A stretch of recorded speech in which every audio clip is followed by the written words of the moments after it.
À quel âge l'enfant peut-il généralement maîtriser son sphincter anal? Vers 12 à 15 mois? Vers 18 à 22 mois? Vers 24 à 30 mois?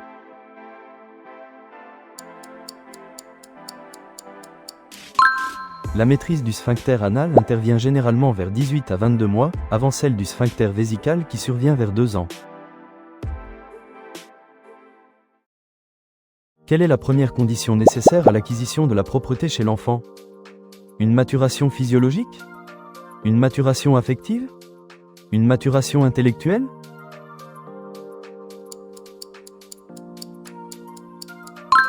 La maturation physiologique des nerfs moteurs et sensitifs est la première condition indispensable pour que l'enfant puisse contrôler ses sphincters. Que doit faire l'adulte face au accident pendant l'apprentissage de la propreté? Dédramatiser? Réprimander? Ignorer?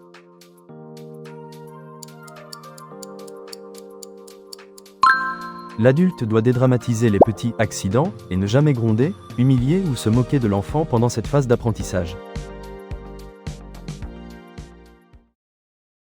Quel élément anatomique permet la fermeture de la vessie?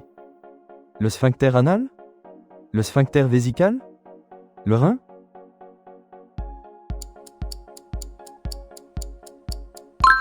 Le sphincter vésical est un muscle qui ferme la vessie. Le jeune enfant ne contrôle pas initialement l'ouverture et la fermeture de ce muscle. Quand la propreté devient-elle généralement aussi nocturne? Vers 2 ans? Vers 3 à 4 ans? Vers 5 à 6 ans?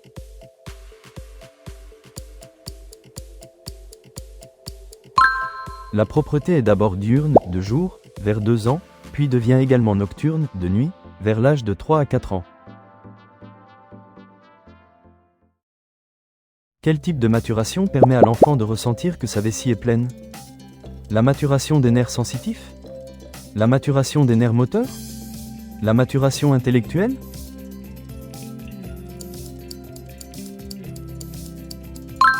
Les nerfs sensitifs permettent à l'enfant de ressentir les sensations de plénitude de sa vessie ou de son intestin, signalant le besoin d'uriner. Comment l'adulte doit-il habiller l'enfant pour favoriser l'apprentissage de la propreté? Avec des vêtements serrés? Avec des vêtements à boutons? Avec des vêtements faciles à enlever?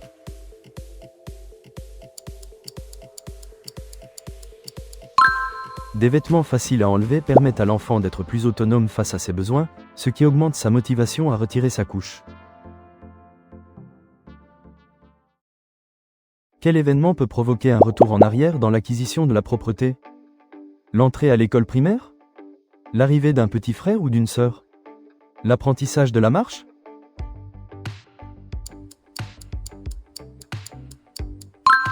Des changements comme l'arrivée d'un frère, sœur, un déménagement ou un changement de mode de garde peuvent provoquer des régressions temporaires. Quelle action l'adulte doit-il éviter lors de l'apprentissage de la propreté? Proposer régulièrement le pot? Installer l'enfant sur le pot sans consentement? Observer l'enfant?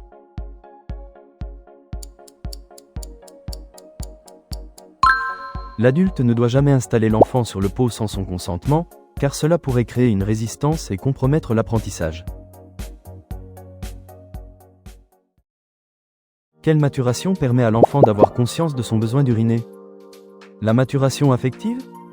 La maturation physiologique? La maturation intellectuelle?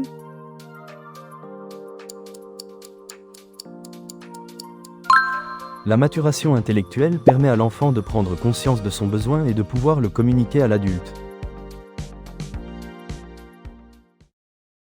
Quel muscle contrôle l'élimination des selles? Le sphincter anal? Le sphincter vésical? Le côlon?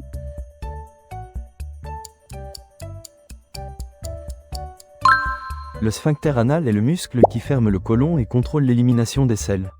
Sa maîtrise dépend de la maturation du système nerveux. Que doit faire l'adulte après avoir aidé l'enfant aux toilettes? Le féliciter systématiquement? Lui donner une récompense? Lui faire laver les mains?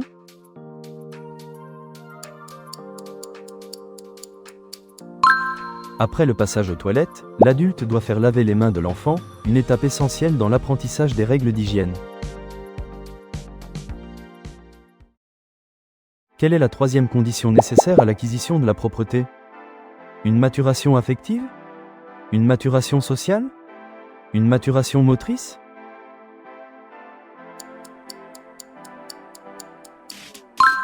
La maturation affective est essentielle car l'enfant doit avoir le désir de maîtriser ses sphincters, en plus des maturations physiologiques et intellectuelles. Quel phénomène permet l'élimination de l'urine? La contraction du sphincter vésical? La contraction des reins? La contraction de la vessie?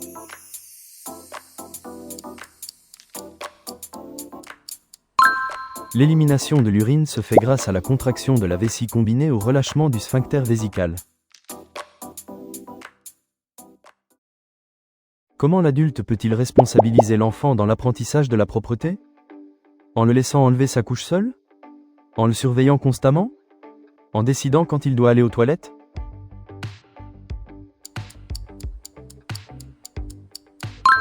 Responsabiliser l'enfant en lui permettant d'enlever sa couche seule, de prendre le papier toilette ou de tirer la chasse d'eau favorise son autonomie.